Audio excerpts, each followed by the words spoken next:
चुपचाप अंगूठा लगाना अपना, और पैसा जो भी मिले लेके निकल लेना, नहीं तो समझ ले कि ऐसा ठाकुर साहब को जानता है ना तू। चल अब सर झुका के खड़ा रहे।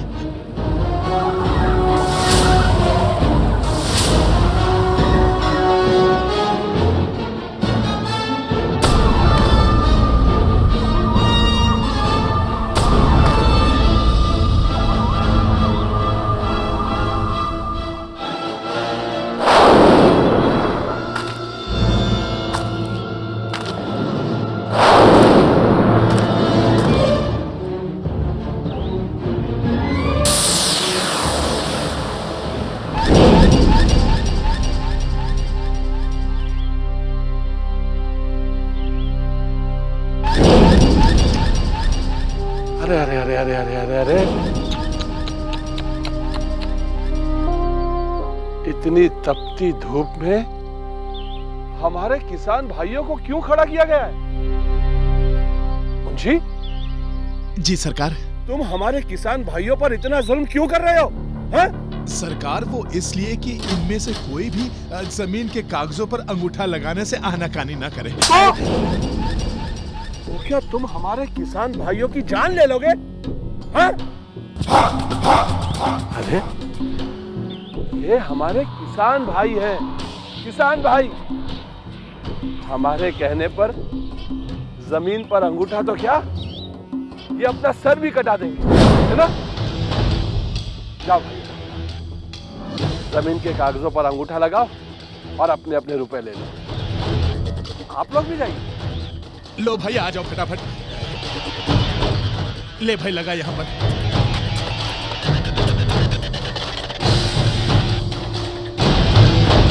चलो लगाओ लगाओ फटाफट लगाओ।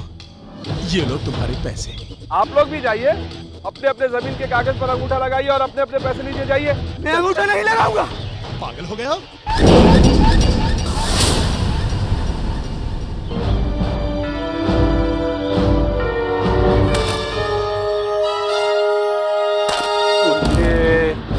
सरकार। क्या हुआ भाई? ये जमीन हमारी माँ है, मैं इसे नहीं बेच सकता।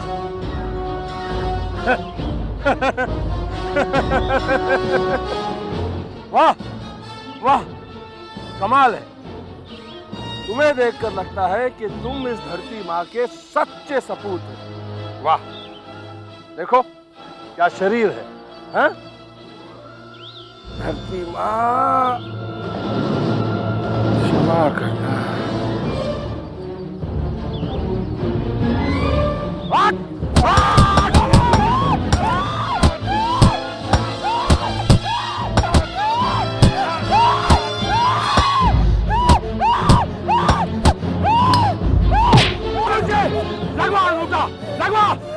और दूसरा हाथ मैंने इसीलिए सलामत रखा है मुंशी कि दूसरे हाथ में कटोरा थमा देना भीख मांगने के लिए, और 1 रुपए मत देना इस हरामखोर को।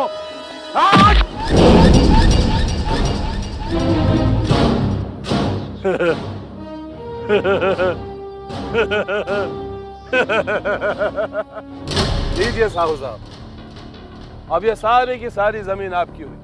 लगाइए जितने कारखाने लगाने हैं। हाँ?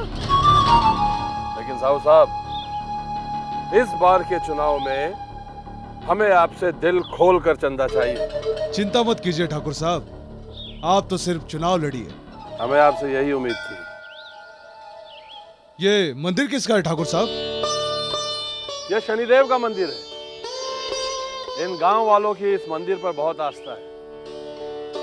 लेकिन साहू साहब, आप चिंता ना करें। अगर आपके कारखाने के बीच ये मंदिर आया तो इस मंदिर को भी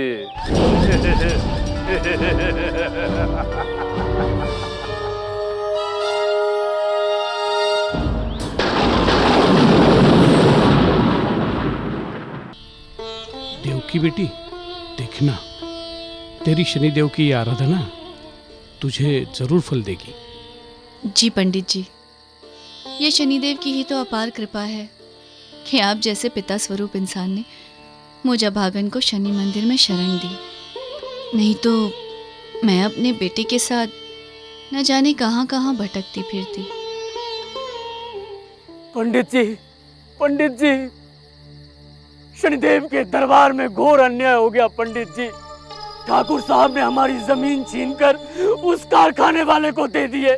हम लुट गए, बर्बाद हो गए पंडित जी। तो फिर आप लोगों ने कागज पर अंगूठा क्यों लगाया? मना किया था इसने, पर हाथ तोड़कर अंगूठा लगवा लिया। नहीं नहीं, ऐसा नहीं होगा। शनिदेव के रहते हुए किसी पर भी अन्याय नहीं हो सकता। ठाकुर को उसके बुरे कर्मों का दंड अवश्य मिलेगा। कब दंड मिलेगा पंडित जी, कब? 30 दिन के भीतर तो कारखाने खड़े हो जाएंगे। 30 दिन में तो कारखाना खड़ा हो जाएगा, लेकिन ठाकुर की जिंदगी में केवल 20 ही दिन बचे हैं। ये आप क्या कह रहे हैं पंडित जी? ये मैं नहीं कह रहा, नियति का घटना चक्र कह रहा है।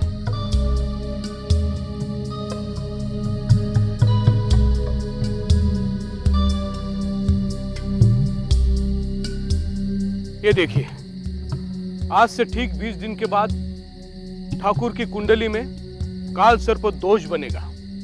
राहु और केतु सारे ग्रहों को कुंडली में दबाकर शनिदेव की कृपा से ठाकुर को मृत्यु के मुख में धकेल देंगे।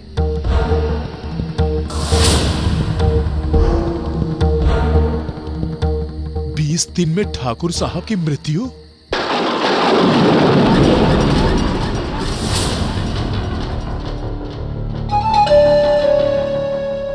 लोगों में रुपए बांटो, जो चाहे वो लालच दो, लेकिन इस चुनाव में बहुमत हमें ही मिलना चाहिए। ठाकुर साहब, यहाँ आप मंत्री बनने का सपना देख रहे हो और वहां वो पंडित धर्मानंद आपकी अर्थी सजा रहा है। तुझे मौत से डर नहीं लगता क्या? लगता है सरकार, पर मैं सच कह रहा हूँ सरकार। वहां वो सबके सामने कह रहा था कि 20 दिन में आपका राम नाम सत्य है। पागल हो गया, पागल हो गया है पंडित धर्मानंद। हमारे ही टुकड़ों पर पलता है और हमारे ही मृत्यु की कामना करता है। मुंशी जी सरकार। पंडित धर्मानंद को पूरे आदर और सम्मान के साथ हमारे सामने लेकर आओ। आदर सम्मान सरकार। मुंशी जाओ। सरकार,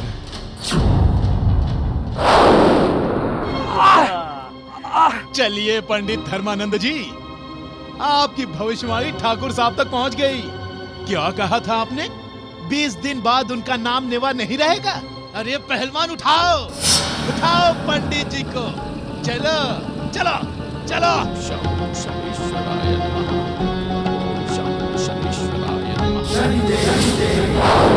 अरे पंडित, कोई परेशानी तो नहीं है ना?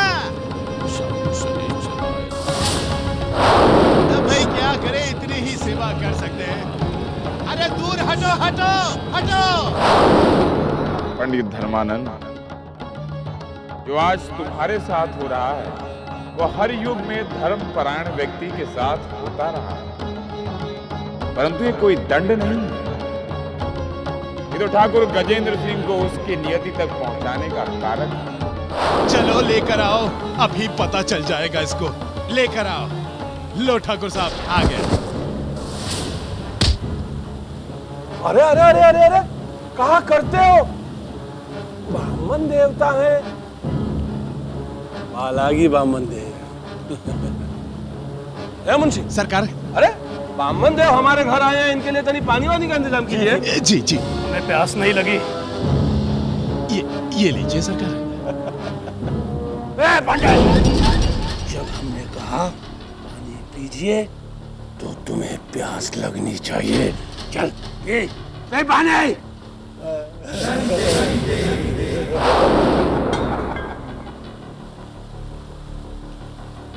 मुंशी सरकार,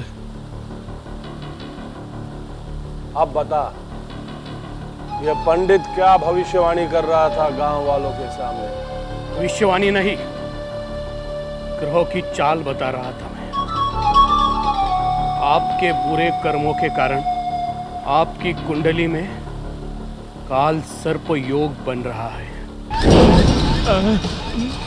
और शनिदेव जी की कृपा से राहु और केतु आपको मृत्यु के द्वार तक, उसके मुख तक ले जाएंगे। पंडित! चुप! चुप पंडित, चुप! चिल्लाने से ग्रहों की गति नहीं बदलेगी ठाकुर साहब। उस घड़ी को जरा देख लीजिए। आज से ठीक 20 दिन के बाद शनिवार को दोपहर की 1:20 पर तुम्हारी मृत्यु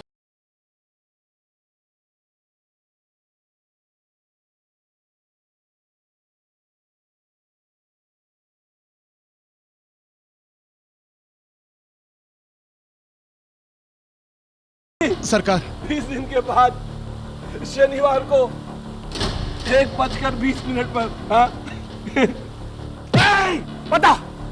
बता तेरे ग्रहों के हिसाब से इस समय मैं कौन सा फल खाने वाला हूँ? ये सेब, केला या फिर अमरूद? बोल पंडित, बोल। बताऊंगा, ये भी बताऊंगा। कागज कलम तो लाना। ए मुंशे, सरकार। इस पंडित के लिए कागज और कलम का इंतजाम करो। जी। ये लो ब्राह्मण देव। यानी देखे तो सही पंडित के ग्रहों का योग क्या कहता है। हे शनिदेव, आज इस कलम से जो कुछ भी लिखूंगा वो आप ही की आज्ञा होगी।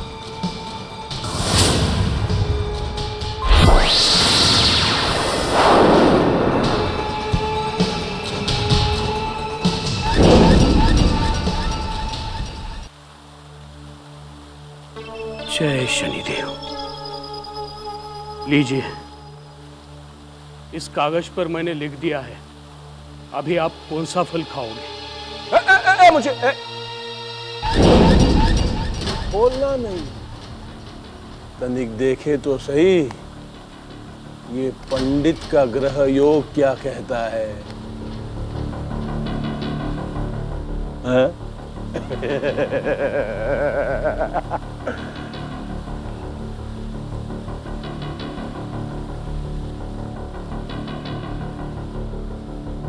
हमारे लिए संतरा ला,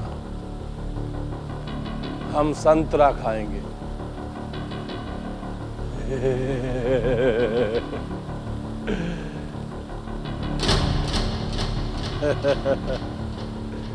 मुंशी जी सरकार।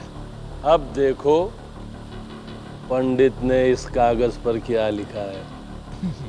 सरकार, इसमें लिखा है आप खट्टा फल खाने वाले हैं।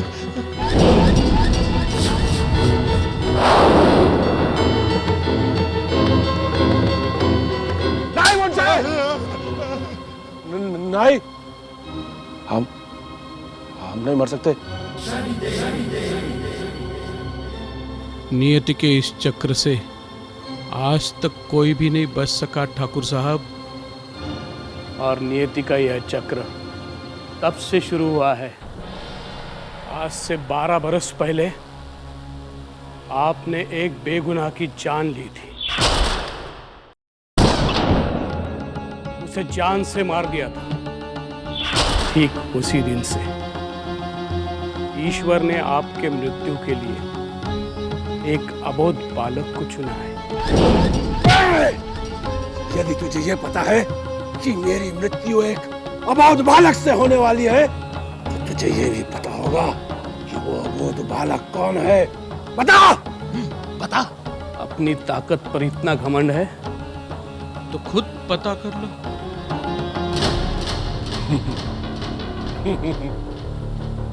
जैसी आपकी आज्ञा ब्राह्मण देव।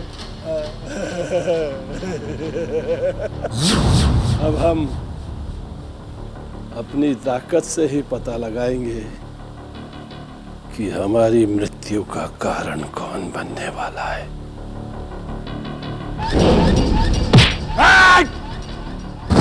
ले जाओ इसे, ले जाओ और इसकी तब तक आओ भगत करते रहो जब तक ये उस अबोध बालक का नाम ना बता दे।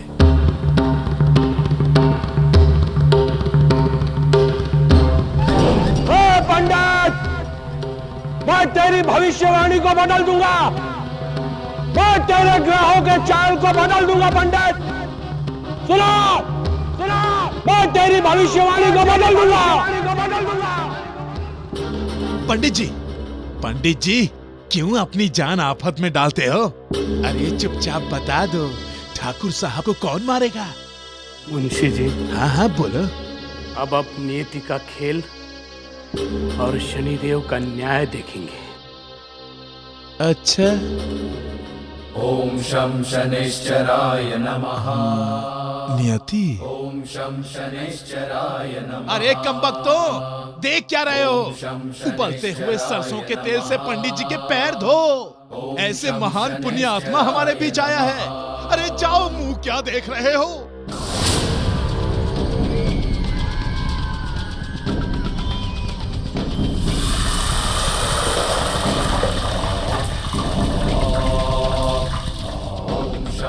अरे चलो, डालो डालो डालो।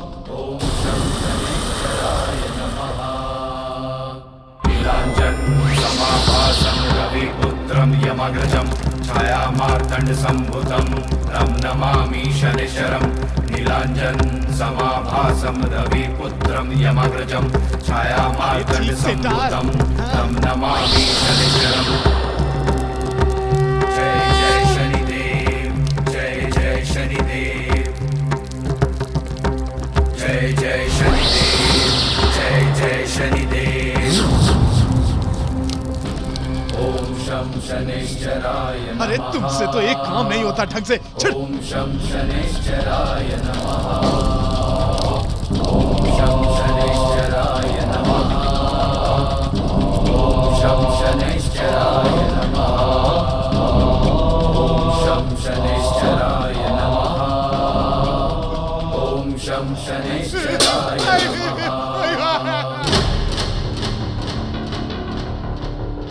आज से 12 बरस पहले आपने एक बेगुनाह की जान ली।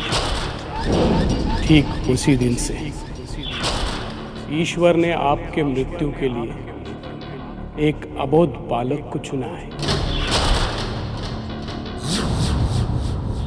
आज से ठीक 20 दिन के बाद शनिवार को दोपहर की 1:20 पर आपकी मृत्यु निश्चित है। ठाकुर साहब, हमने सारा तरीका इस्तेमाल कर लिया, पर वो पंडित है कि कुछ बोलता ही नहीं। उसे कुछ मालूम होगा तो बोलेगा ना। ये सब उसी का किया हुआ प्रपंच। ठाकुर साहब, अगर ये परपंच होता तो उसे ये कैसे मालूम होता कि आप खट्टा फल खाने वाले हैं? ये बात इतनी हल्की नहीं लेनी चाहिए ठाकुर साहब। हाँ ठाकुर साहब, वो पंडित कह रहा था कि आपके इन शुभ हाथों से किसी घटना चक्र में 12 साल पहले किसी बेगुनाह की मौत हो गई थी। ए मुंशी, हमारे हाथों किसी बेगुनाह की मौत हुई या गुनाहगार की? उसका हिसाब किताब हम नहीं रखते, जानते हो ना? हाँ सरकार, जानता हूँ ना जी। वो तो हिसाब किताब मैं रखता हूँ ना सरकार। हाँ, हाँ, पर वो राम प्रकाश आपका लठैत, उसके हाथों आपका एक दुश्मन भाग गया था। है, कितनी बुरी मौत दी थी आपने उसे।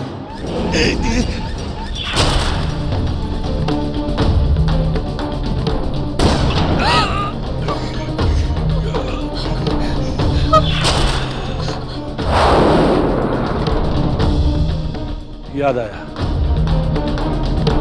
उसकी एक पत्नी भी थी जो गर्भवती थी। देवकी नाम था सरकार। अरे तो मुंशी, ढूंढो उसे। हाँ? जी। और अगर उसका बच्चा हो गया होगा तो उसके बच्चे को और उसको हमारे सामने लेकर आओ, ठीक है? जी सरकार।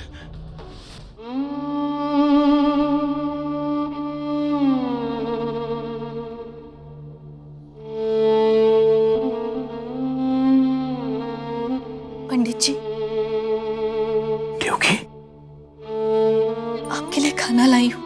तुम यहाँ क्यों आई? आपने इनको ये सब बोलकर मुसीबत क्यों मोल ली? सत्य बोलने से किसका भय देवकी? आज से 20 दिन के बाद ठाकुर की मौत निश्चित है। अगर ये निश्चित है तो आप इन्हें बता क्यों नहीं देते कि ठाकुर को कौन मारेगा? कम से कम ये लोग आपको तो छोड़ देंगे। देवकी, क्या इन्हें बता दूं कि ठाकुर को मारने वाला दूसरा और कोई नहीं बल्कि तुम्हारा ही बेटा गोपाल है।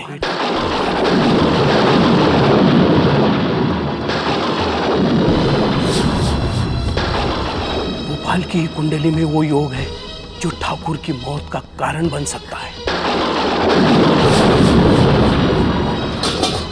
नहीं पंडित जी, ऐसा मत बोलिए। अगर किसी ने सुन लिया तो वो लोग मेरे गोपाल को भी मार डालेंगे। लेकिन ये बिल्कुल सच है। यही नियति का खेल है, यही शनिदेव की इच्छा है। अब ऐसा ही होगा। नहीं, मैं अपने गोपाल को कुछ नहीं होने दूंगी। मैं उसे लेकर यहां से चली जाऊंगी। पंडित जी, मैं उसे लेकर इस गांव से कहीं दूर चली जाऊंगी। लेकिन इससे तुम नियति नहीं बदल सकती। देवकी, यदि तुम गोपाल को यहाँ से ले गई तो नियति का चक्र कैसे पूरा होगा? चल बेटे, चल जल्दी। लेकिन माँ, हम कहाँ जा रहे हैं? मत पूछ कुछ भी, बस तू चल मेरे साथ। बोलो ना। मैंने कहा ना चल।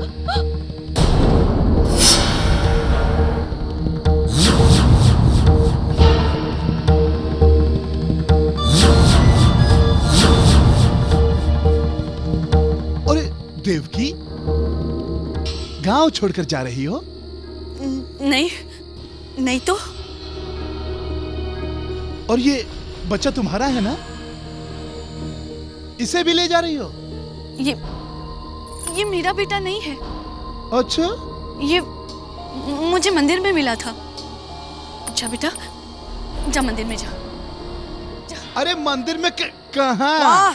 गोपाल बेटा, ये क्या आ गई ना सच्चाई जबान पे?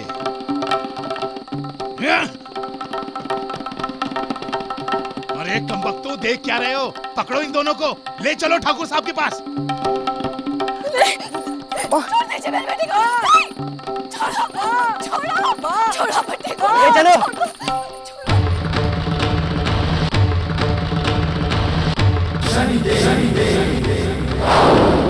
छोड़ दो मुझे। छोड़ दो मेरे बेटे को। छोड़ो। मेरी माँ को छोड़ दो। छोड़ दो मेरे बेटे को।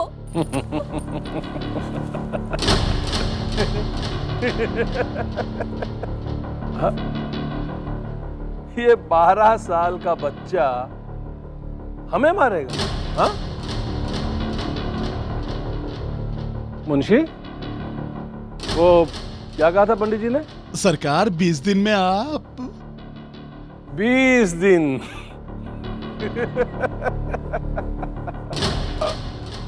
20 दिन तो क्या, ये 20 साल भी यूं ही लगा रहेगा ना तो हमें नहीं मार पाएगा। मुंशी जी, सरकार। छोड़ दो इन दोनों को, अरे छोड़ दो। वो पागल है ब्रह्मानंद, मुझे बहुत दया आ रही है इन पे। सरकार, कुंडली और ग्रहों का मामला है। मैं तो कहता हूँ निकाल दीजिए इस कांटे को। हाँ निकाल दो। हाँ तो जाओ, मेरी तलवार लाओ, मैं इसे मार देता। जी।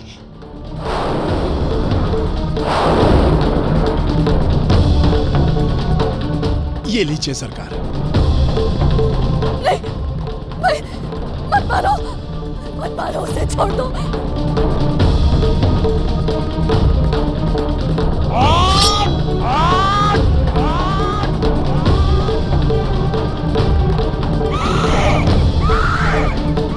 हरिये ठाकुर साहब, हरिये ठाकुर साहब, हरिये ठाकुर साहब, हरिये ठाकुर साहब, हरिये ठाकुर साहब।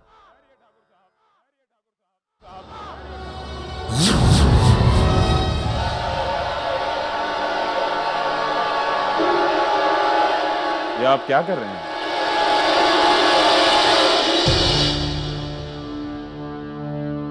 कौन हो तुम? और इस तरह हमारे काम के बीच में बोलने की हिम्मत कैसे हुई तुम्हारी? हम कारखाने की नींव रखने वाले हैं, शहर से आए हैं। परंतु आप ये क्या कर रहे हैं? क्या आप लोगों को चुनाव जीतने की बात कर रहे हैं? यदि लोगों को पता चल गया कि आप एक छोटे बच्चे से भयभीत हो रहे हैं तो लोग आप पर हंसेंगे। हाँ?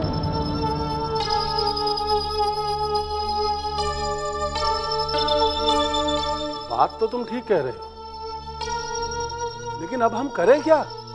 मृत्यु की घड़ी की प्रतीक्षा कीजिए। क्या? हमारे कहने का अर्थ ये है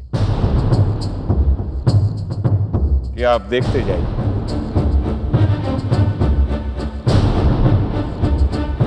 ये बच्चा आपके मृत्यु का कारण कैसे बन सकता है, जबकि ये बन नहीं पाएगा। 20 दिन तो यूं चुटकियां बजाते हुए निकल जाएंगे ठाकुर साहब।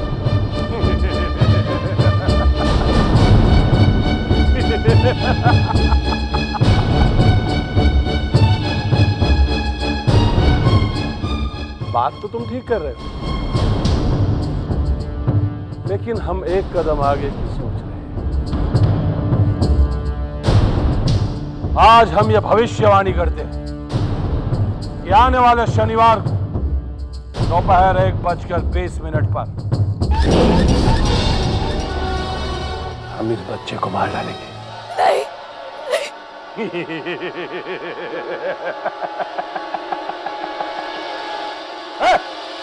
ले जाओ उसे। छोड़ दो मेरे बेटे को, छोड़ दो मेरे बेटे को, छोड़ दो। अर्थात अपनी ही मृत्यु को मृत्यु।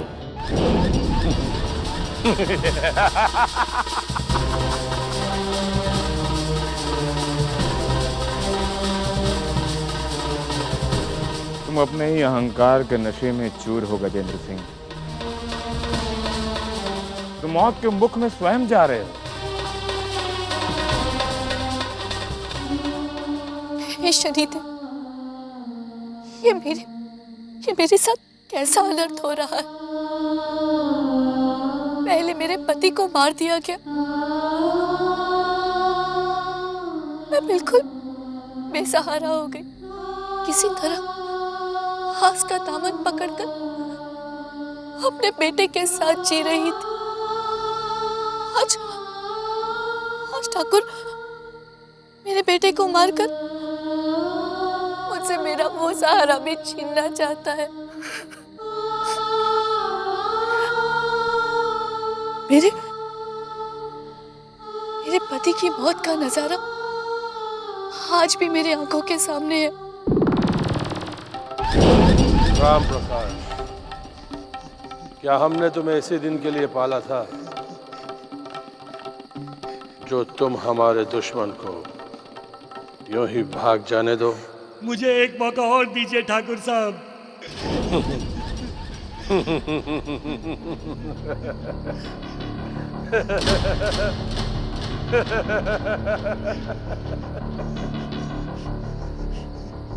राम प्रकाश, तेरे जाने का वक्त आ गया है। मुझे माफ कर दीजिए ठाकुर साहब। ठाकुर साहब, माफ कर दीजिए ठाकुर साहब। ठाकुर मुझे साहब, माफ कर दीजिए ठाकुर साहब, ठाकुर साहब, मेरे पति को माफ कर दीजिए ठाकुर साहब। जी सरकार। तूने हमें बताया नहीं कि राम प्रकाश की पत्नी भी है और बेचारी गर्भवती है। हा? अगर राम प्रकाश मारा गया तो बेचारी विधवा हो जाएगी, और विधवा पर 100 लोगों की नजर रहती है ना? हाँ सरकार, होती है। बेचारी अपने बच्चे को कैसे पालेगी? हाँ? राम प्रकाश, चल तू जा,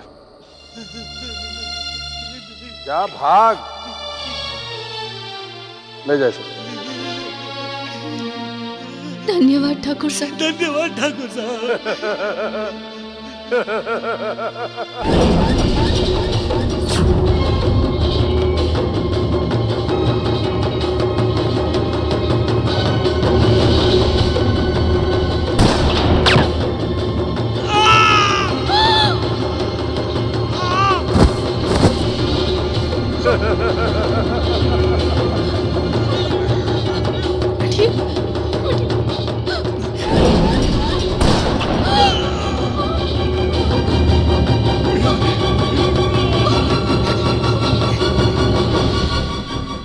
अब जब तू भागना है नहीं चाहता तो हम क्या करें, हैं?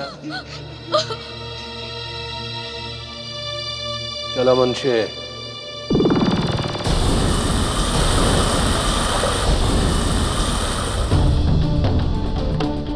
आप मेरे साथ ऐसा अन्याय फिर से नहीं कर सकते।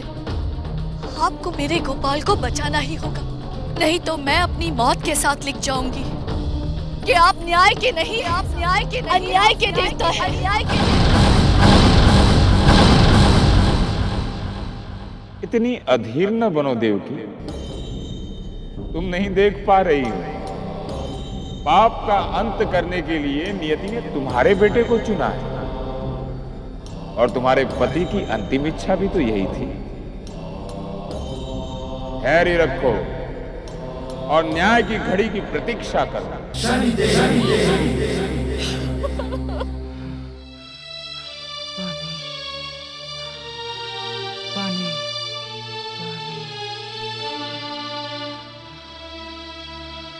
पानी, आइए सरकार, पानी, ये रहा। पानी चाहिए। कैसे हो बेटा? पानी चाहिए। हाँ? पानी चाहिए। मुंशी। जी मालिक। सुनाई नहीं देता? बच्चा कब से पानी पानी पानी मांग रहा है। पानी, जाओ जाके पानी लेके आओ। लाया सरकार। अभी ला रहा, मुंशी पानी ला रहा। पानी, ले पी ले। मुंशी, पानी हम पिलाएंगे। चले बेटा, चले।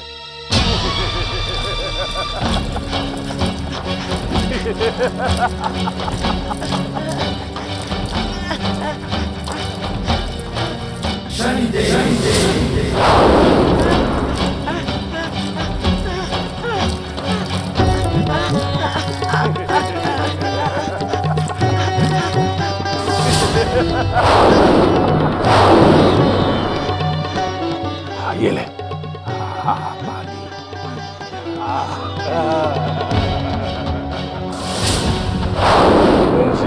जी और लाऊं? देखा हमारी मौत किस प्रकार हमसे पानी की भीख मांग रही है।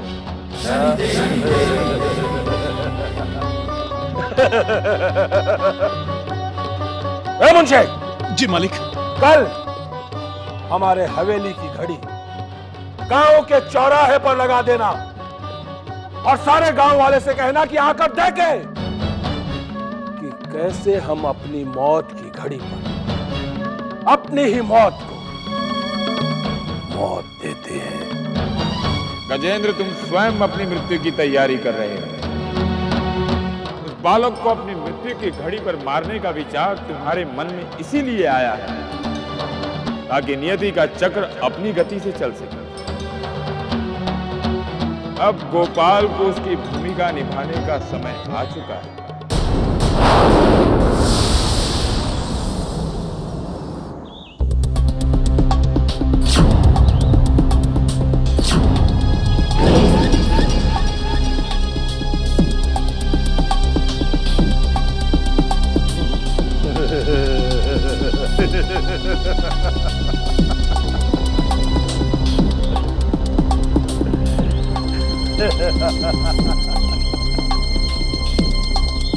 पंडित, अब सिर्फ 20 मिनट बाकी है।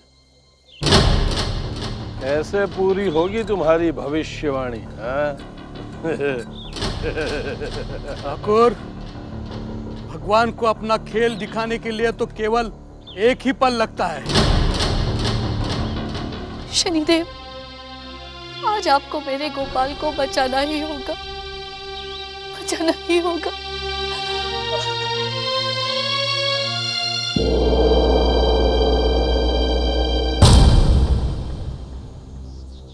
मनुष्य को केवल उसका डर उसे मारता है।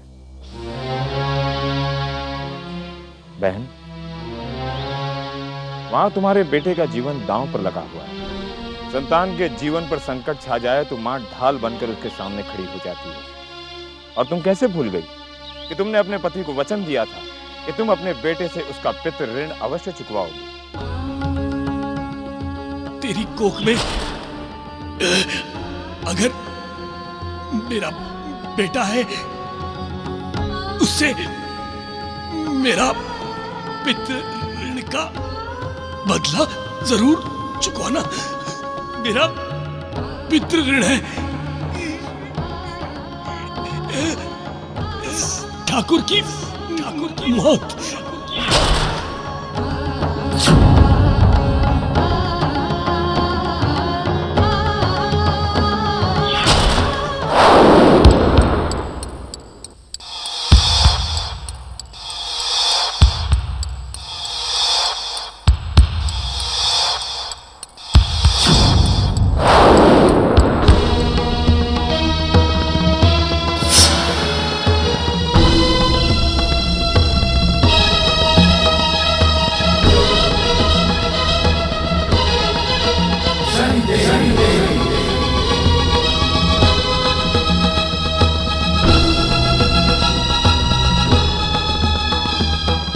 जा बहन, अपने बेटे की हिम्मत बन। आपने मेरी आंखें खोल दी है। आज मैं अपने गोपाल को कुछ नहीं होने दूंगी।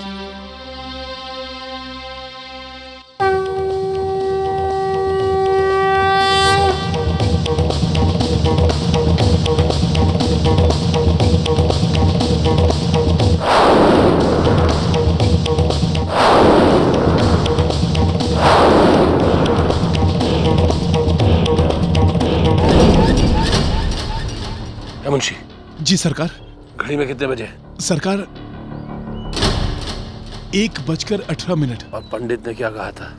जी 1:20 पे आपका राम नाम।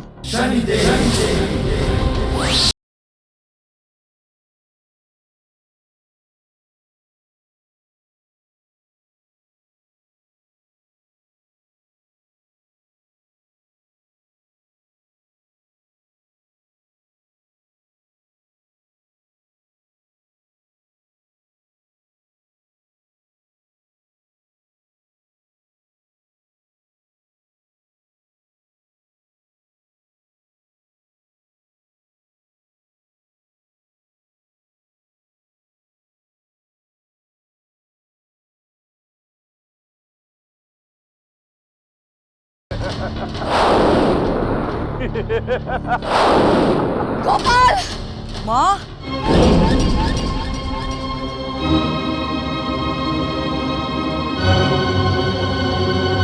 ये पापी तेरे पिता का हत्यारा है। इस पापी को मारकर तू आज अपना पितृ ऋण चुका दे बेटे।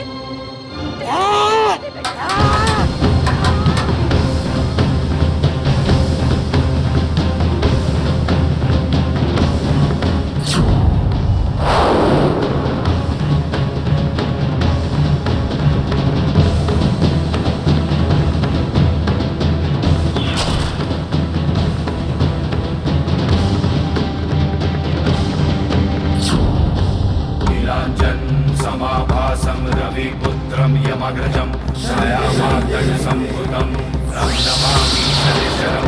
नीलाञ्जन समाभासं रविपुत्रं यमग्रजं छायामार्तण्डसम्भुतं तं नमामि शनिश्चरं।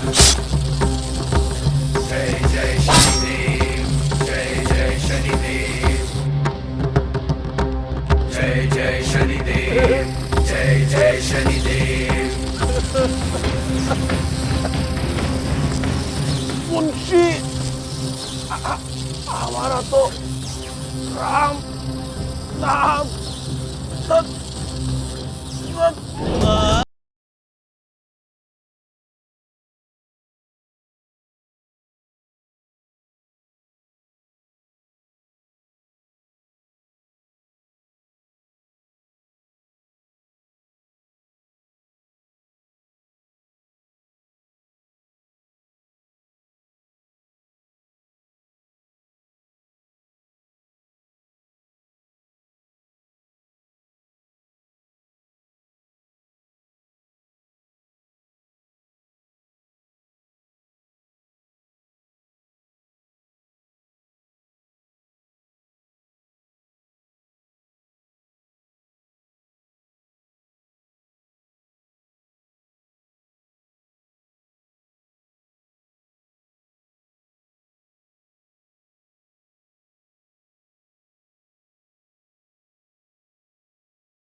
बोलो, काली माँ के दरबार में क्या इच्छा लेकर आया हो? स्वामी जी, माँ काली से कहकर एक पापी को इस संसार से प्रस्थान करवा दीजिए।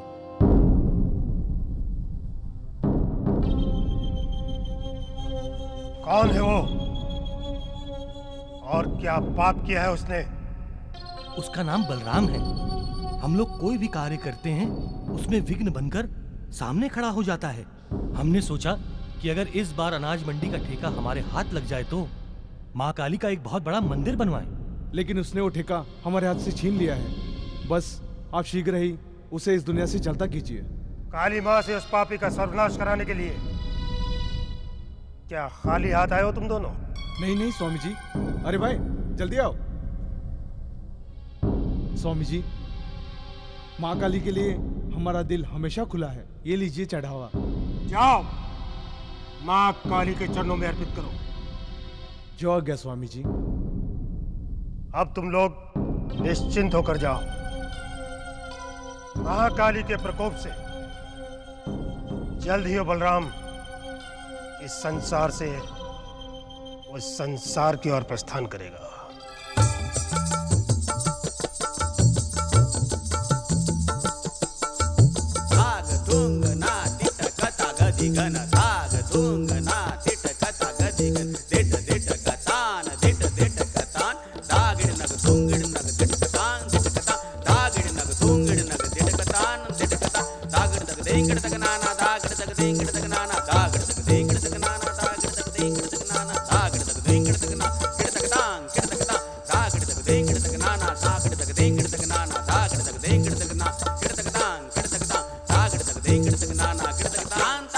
विष को नमक ही काट सकता है।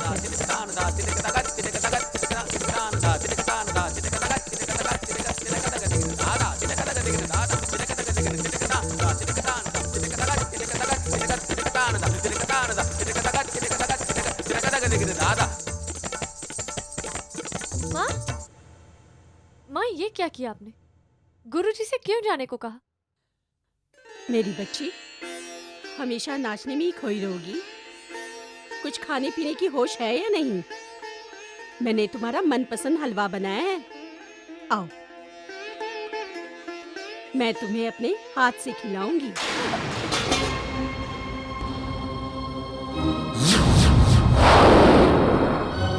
स्वामी जी, ये तेरी माँ मेरी 20 साल की तपस्या पर पानी फेर देना चाहती है। इस हलवे में मिलाकर तुझे नमक खिला रही थी। वाह! ताकि तेरे शरीर का जहर कम हो जाए। स्वामी जी, मैं आपके पांव पड़ती हूँ, मेरी बेटी को छोड़ दीजिए।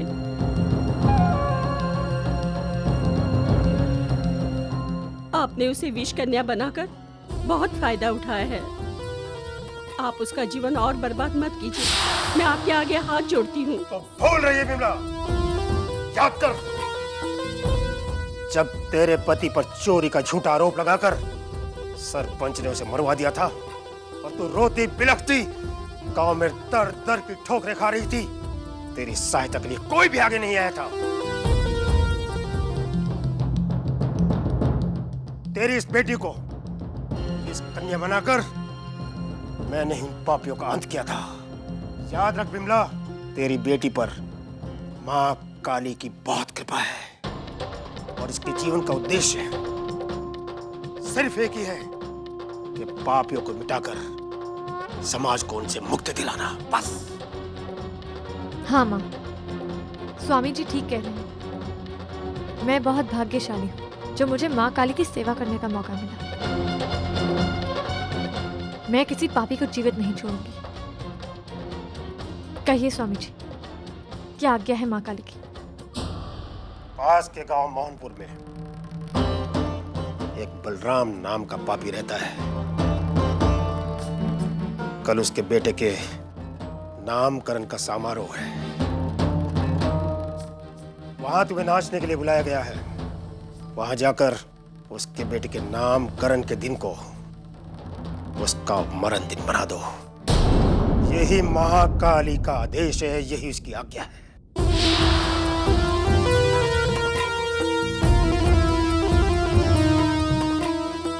माँ काली की ये इच्छा जरूर पूरी होगी।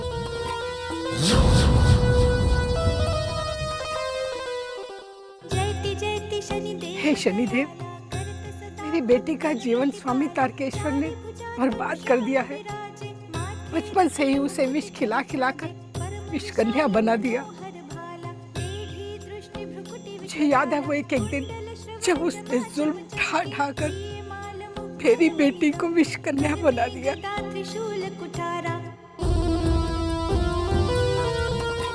पी ले, पी ले, पी ले बेटा।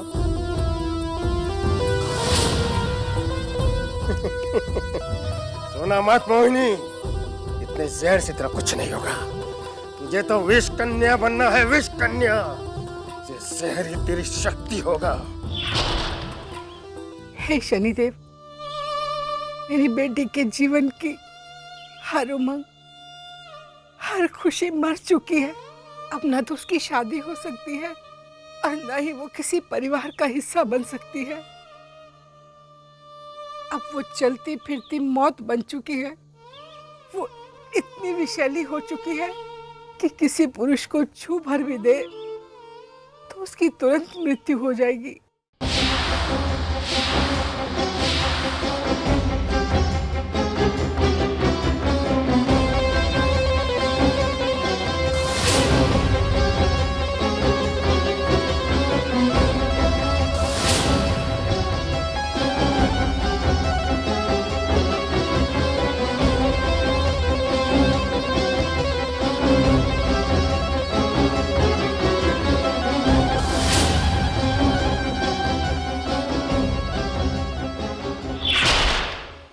होना उसकी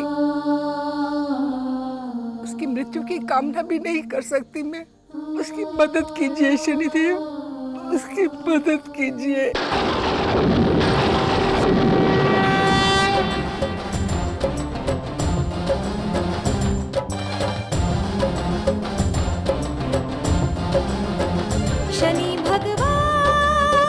शनि भगवान दया निधान, कृपा निधान, शनि भगवान। विमला, हम जानते हैं मोहिनी को विष कन्या बनाकर तारकेश्वर उसे अपने स्वार्थ के लिए उपयोग कर रहा है।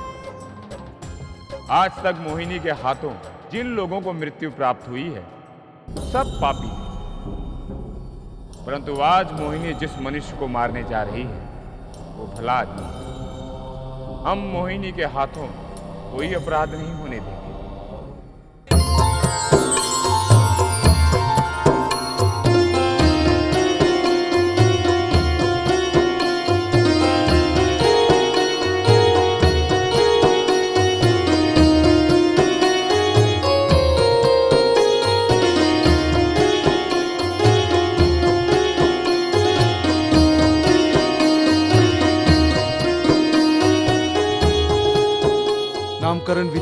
हुई।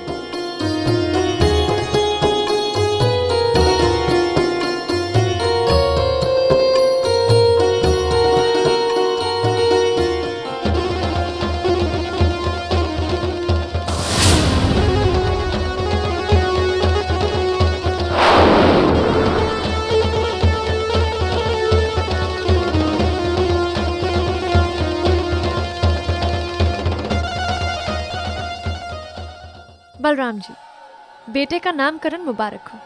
मोहिनी जी, आप इतनी बड़ी नर्तकी मेरे घर में, ये मेरा सौभाग्य है। लेकिन आपके मृदंग वादक कहीं दिखाई नहीं दे रहे। वो अभी आते होंगे। जी। आपके लिए काली माँ का प्रसाद लाई हूँ।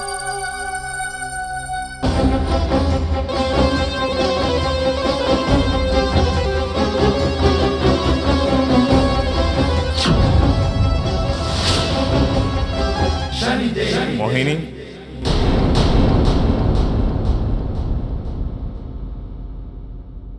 जी, आप कौन? हम आपके गुरु के गुरु हैं।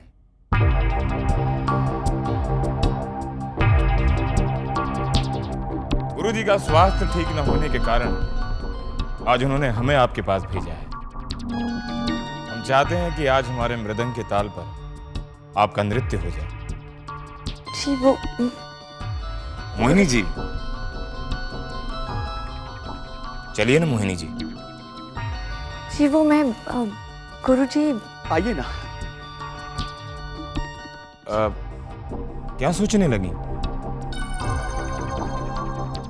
जी, आती हूँ। आओ श्याम बाबू।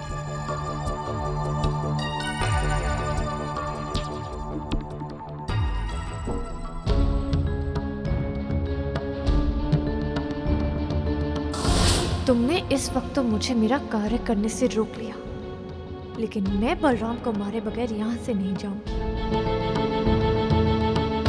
मोहिनी, आज हम तुम्हें अपने मृदंग के ताल में ऐसा बांध देंगे कि तुम ये अपराध कर ही नहीं पाओगे।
मोहिनी, तुम्हारे भीतर जो घृणा का विष फैल चुका है उसे केवल प्रेम का अमृत ही बदल सकता है।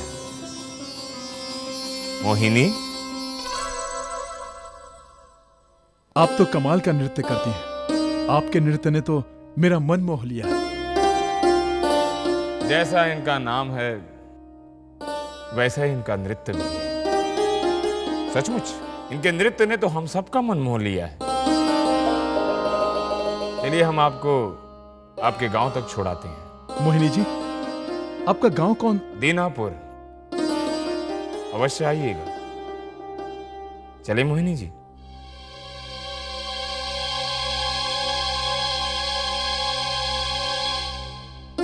मैंने इतनी खूबसूरत कन्या आज तक नहीं देखी।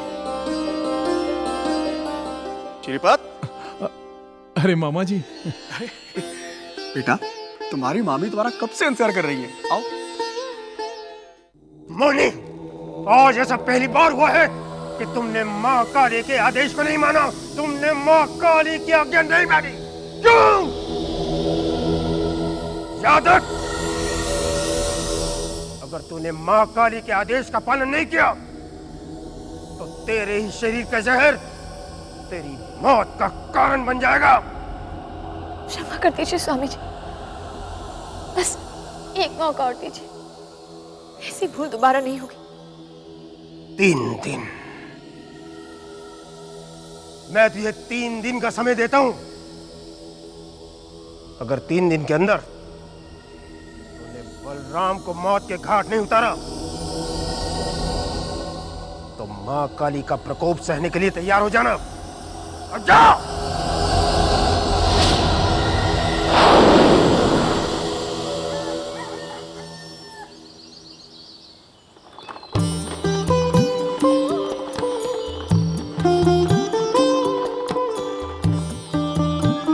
अरे भैया, ये मोहिनी कहाँ रहती है?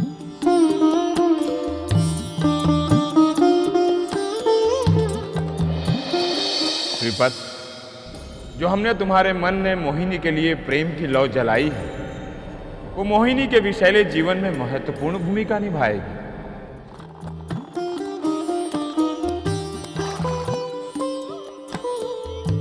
मोहिनी जी,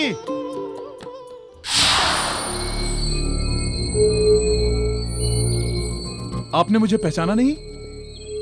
मैं श्रीपद, कल बलराम जी के यहाँ नामकरण के समय बस आपसे मिलने का मन चाहा। चले जाओ यहाँ से, मैं नहीं चाहती मेरा पीछा करते हुए कोई मेरे घर तक पहुंचे।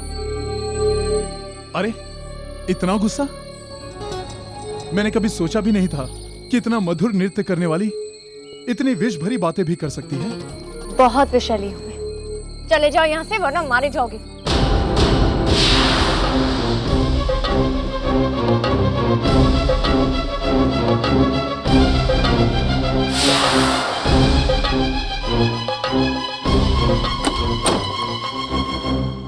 मैं भी पागल हूं, पता नहीं क्यों चला आया यहाँ। अलख निरंजन, जो दे उसका भी भला, जो न दे उसका भी भला। अलख निरंजन।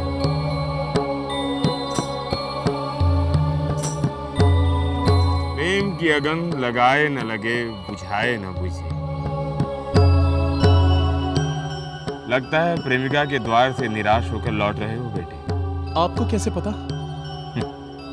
हम भी उसी पथ के पथिक हैं, परंतु हम ईश्वर के प्रेमी हैं। ईश्वर के द्वार पर खड़े हैं और ईश्वर का द्वार बंद है। यदि ईश्वर ने द्वार खोले और हम ना हुए तो ये हमारा दुर्भाग्य होगा। इसी तरह तुम भी अपने प्रेमिका के द्वार से हटे और प्रेमिका ने द्वार खोले तो यह निर्णय तुम्हें ही लेना होगा बेटे।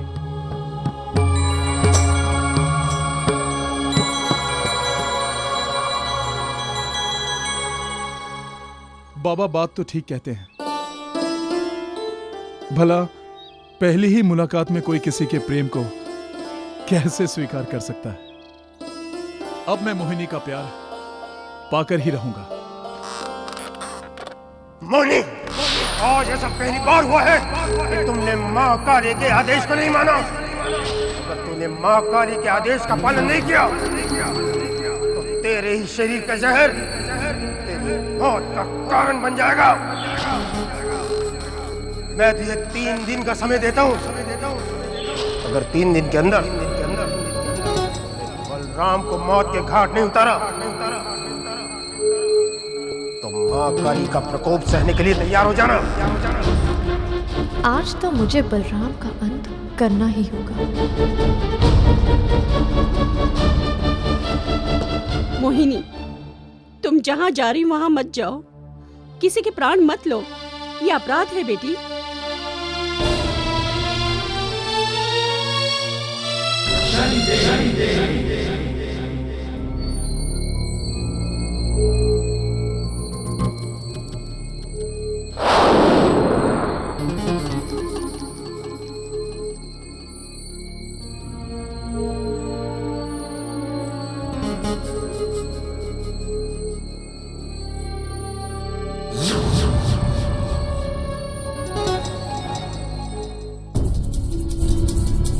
बलराम, आज माँ काली का आदेश पूरा करने से मुझे कोई नहीं रोक सकता।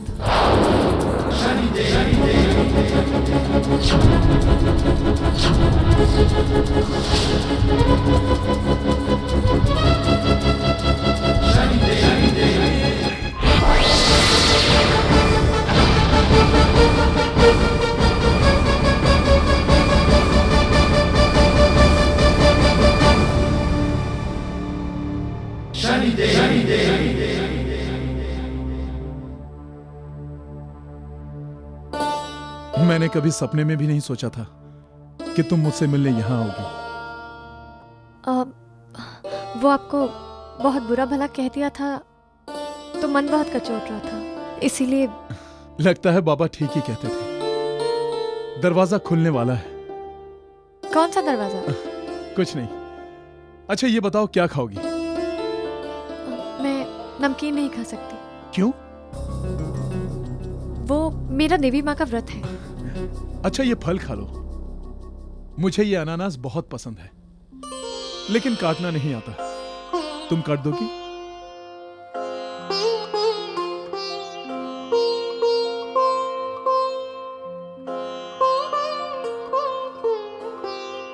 वैसे एक बात तो है, जो बात मेरे मन में है तुम्हारे मन में भी होगी। क्या है आपके मन में?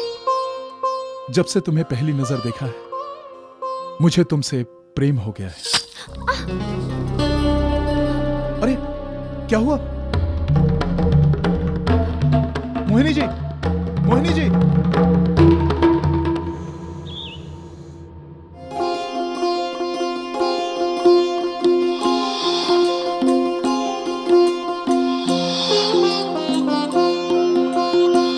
मैंने कभी सोचा भी नहीं था कि इतना मधुर नृत्य करने वाली इतनी विष भरी बातें भी कर सकती है। जब से तुम्हें पहली नजर देखा है मुझे तुमसे प्रेम हो गया है। ये मुझे क्या हो गया है? मुझे तो काली माँ का आदेश पूरा करना था। श्रीपद से मिलकर ऐसा लगता है जैसे मेरे भी कुछ सपने हों। कहीं मुझे भी उससे नहीं, ऐसा नहीं हो सकता। आप लोग यहाँ क्या करने आए हैं? जाइए यहाँ से। ये शादी नहीं हो सकती। मोहिनी, ये क्या कह रही हो? मुझे तो लगा कि तुम मुझसे प्रेम करती हो। मेरे जीवन में प्रेम के लिए कोई जगह नहीं है। फिर कल रात तुम मुझसे मिलने क्यों आई थी? मैं वहां तुमसे मिलने नहीं आई थी, किसी और काम से आई थी जो अब तक अधूरा है।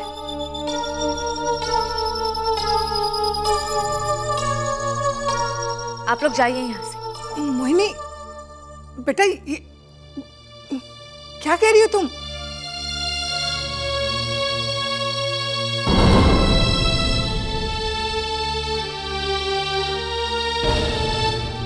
मोहिनी, वो आदमी तेरे घर तक आकर भी जीवित वापस कैसे चला गया? ओह, लगता है भांजे का प्रेम मामा की जान नहीं लेने दे रहा है। कोई बात नहीं, उसका उपाय भी है हमारे पास। हम उस भांजे को ही रास्ते से हटा देंगे। स्वामी जी, खबरदार, अगर आपने उन दोनों की तरफ आंख उठाकर भी देखा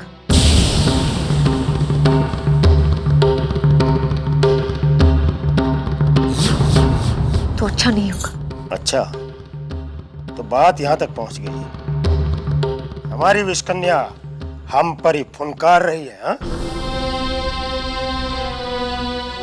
लेकिन मोहिनी, अगर हमने तेरे फन को अपने कदमों नीचे नहीं कुचल दिया तो हमारा नाम भी स्वामी तारकेश्वर नहीं।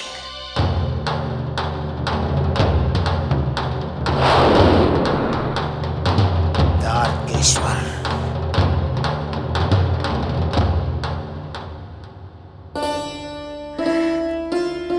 आज मैं बहुत खुश हूँ। मेरी बच्ची, तू भ्रम की नींद से जाग गई है। शनिदेव की कृपा रही तो तू विष कन्या के श्राप से भी मुक्त हो जाएगी मेरी बच्ची। नहीं माँ, ऐसा नहीं हो सकता, ऐसा कभी नहीं होगा।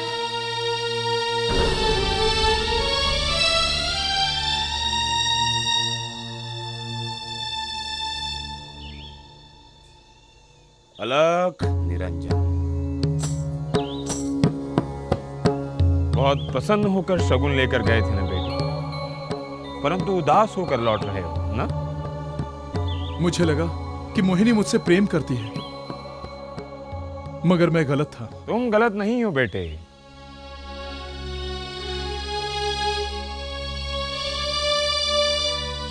तुम्हारा प्रेम मोहिनी के मन में बसे प्रेम को बाहर नहीं निकाल पा रहा, और उसका प्रेम उसके दिल में ही दम तोड़ रहा है। यही तुम्हारे प्रेम की परीक्षा है बेटे। बाबा, आपने मेरी आंखें खोल दी। मामा जी, अब मैं यहीं रहूंगा और मोहिनी के प्रेम को पाकर ही रहूंगा। ठीक है बेटा, हमारा आशीर्वाद तुम्हारे साथ है। भगवान तुम्हारी सारी मनोकामनाएं पूरी करे बेटा। ठीक है बेटा।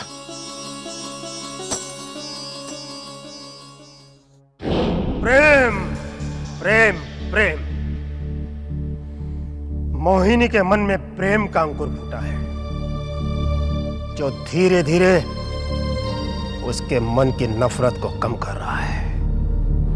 मोहिनी के दिल में फिर से नफरत की आग भड़कानी होगी, ताकि नफरत का जहर उस प्रेम के अंकुर को जलाकर भस्म कर दे। लेकिन स्वामी जी, हम ऐसा कैसे करेंगे? गांव भर में खबर फैला दो कि मोहिनी विष कन्या है। ये खबर सुनकर गांव वाले भड़क जाएंगे और मोहिनी की मां को और मोहिनी को मारने के लिए निकल पड़ेंगे। उन्हें मोहिनी की मां को मारने दो, लेकिन मोहिनी को बचा लेना। ये सब देखकर मोहिनी के अंदर नफरत की आग फिर से भड़क जाएगी, फिर से विष कन्या बन जाएगी। जय महाकाली! यही है वो विष कन्या मोहिनी का घर। खत्म कर डालेंगे इन्हें, खत्म कर डालो इन माँ बेटियों को। और विष कन्या, रुक जाओ। ये आप सब लोग क्या कह रहे हैं? मोहिनी और विष कन्या? स्वामी जी तो इस विष कन्या को दंड देंगे ही देंगे, मगर उसके पहले इसको विष कन्या बनाने वाली इसकी माँ को जलाकर भस्म कर दो। नहीं, ऐसा नहीं कर सकते। नहीं, मोहिनी विष कन्या नहीं है। ये तुम कैसे कह सकते हो? विष कन्या जहर उगलती है, प्रेम नहीं करती, और ये मुझसे प्रेम करती है।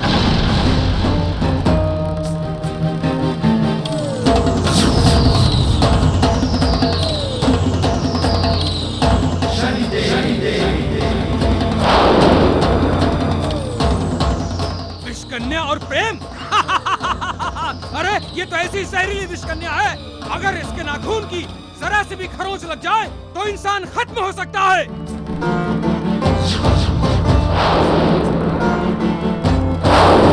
मैं ये साबित कर सकता हूँ कि ये विष कन्या नहीं है।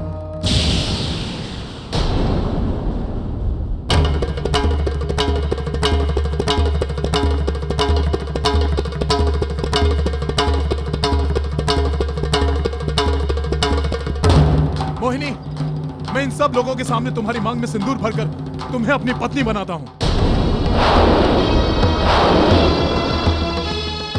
फिर तुम अपने नाखून से मुझे खरोच कर यह साबित कर देना कि तुम विष कन्या नहीं हो।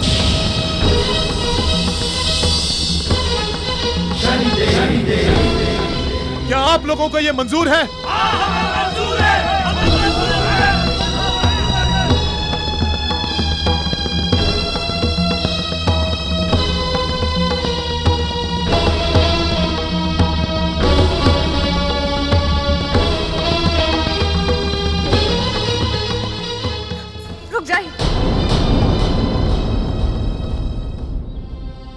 ये सच है कि मैं विष कन्या हूं।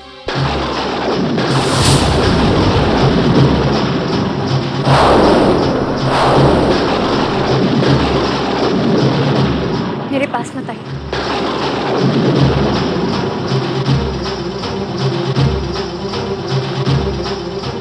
देखते क्या हो, मार डालो इसे। रुक जाओ।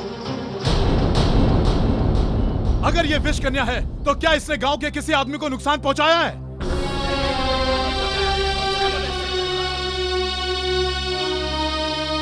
तो फिर क्या हक है आपको इसे सजा देने का? इसकी सजा खुद इसे भगवान देंगे। आप लोग क्यों उसके भागीदार बनते हैं? फिर भी हम इसे अपने गांव में नहीं रहने देंगे।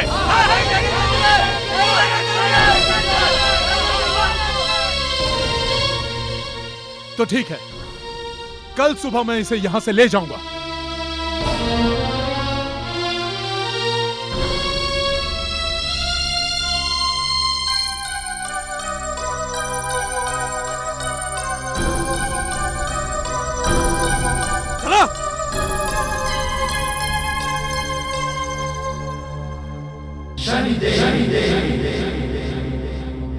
मोहिनी, मेरे मन में तुम्हारे लिए अभी भी उतना ही प्रेम है।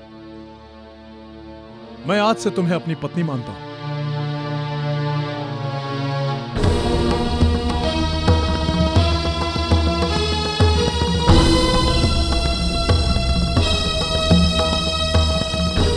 ये क्या किया आपने? आप जिंदगी भर मुझे छू भी नहीं पाएंगे। तो क्या हुआ, हम दोनों एक दूसरे के समीप तो रह सकेंगे।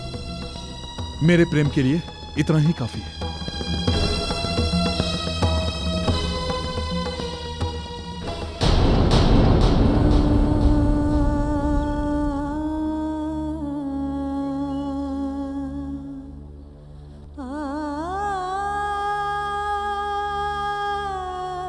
श्रीपत, आज तुमने प्रेम की नैया पार कर ली। चिंता मत करो, तुम्हारा प्रेम मोहिनी के विष को भी समाप्त कर देगा। नहीं नहीं मां काली, नहीं। हम मोहिनी को अपनी 20 साल की तपस्या पर इस तरह पानी नहीं फेरने देंगे। हमें कुछ भी करके उस लड़के के जीवन लीला को समाप्त करना होगा। परंतु स्वामी जी, अगर हमने उस लड़के को खत्म कर डाला तो गांव वाले हम पर शंका नहीं करेंगे? नहीं! हम पर शंका करने का प्रश्न ही उत्पन्न नहीं होता। जो भी उस लड़के की लाश को देखेगा वो यही कहेगा कि विष कन्या ने अपने ही पति को डस लिया है।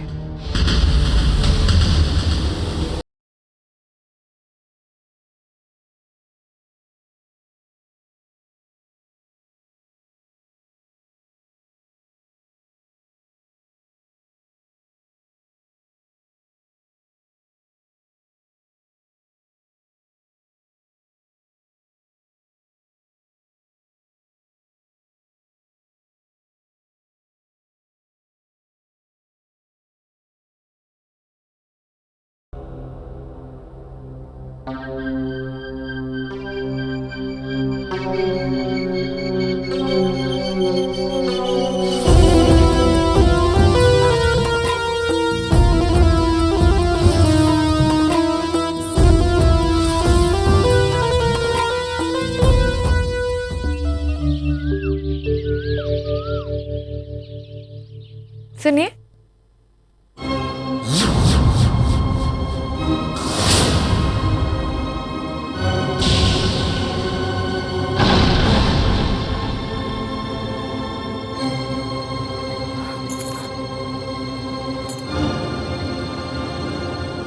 ये तो सांप का डसा हुआ है। स्वामी, आज ये विष कन्या तुझे अपना असली रूप दिखाएगी।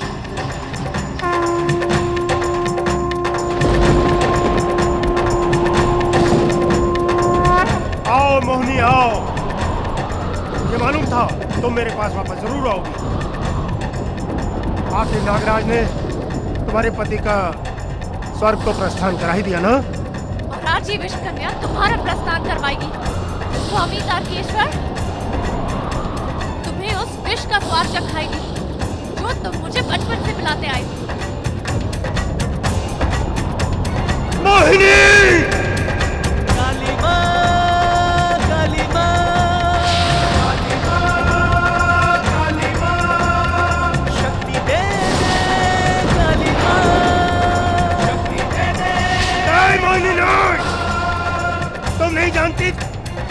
काली माँ का अवतार हो। जय जय महाकाली माँ। और तुम काली माँ के भक्त के साथ ये सब नहीं कर सकती। उतारो तेरी आरती, शक्ति दे दे काली माँ, उतारो तेरी आरती। शक्ति दे दे काली माँ, उतारो तेरी आरती। शक्ति दे दे काली माँ, शक्ति दे दे काली माँ।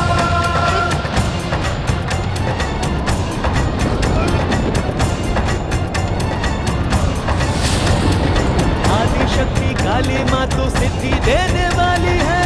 आदि शक्ति काली माँ तो सिद्धि देने वाली है। उनको शक्तिमान करती जो तेरे पुजारी है। उनको शक्तिमान करती जो तेरे पुजारी है। सुन ले पुकार मेरी खापर वाली काली माँ।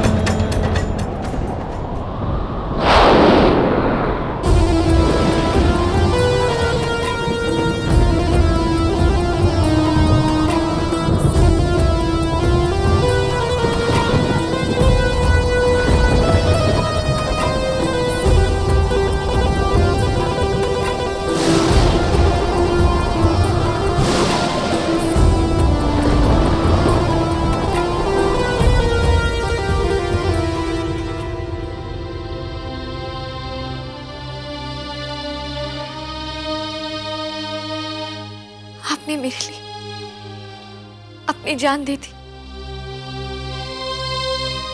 मुझे भी जीने का कोई अधिकार नहीं है।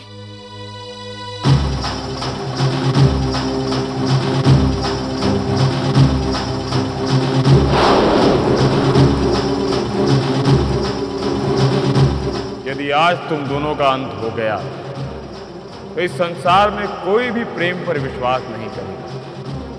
यदि ऐसा हुआ भी तो ये संसार प्रेम के बिना नरक बन जाएगा, परंतु हम ऐसा कभी नहीं होने देंगे। ओम कोणोन्तको रौद्रयमोऽथ बभ्रूः कृष्णः शनिः पिङ्गलमन्दसौरिः नित्यं स्मृतो यो हरते च पीडां तस्मै नमः श्रीरविनन्दनाय।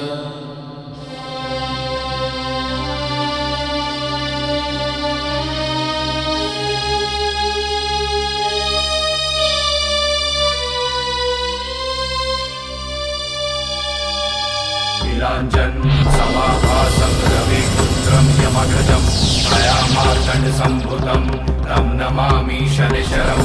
नीलाञ्जन समाभासं रविपुत्रं यमग्रजं छायामार्तण्डसम्भुतं तं नमामि शनिश्चरम्। जय जय शनिदेव, जय जय शनिदेव, जय जय शनिदेव, जय जय शनिदेव। मोहिनी, मोहिनी,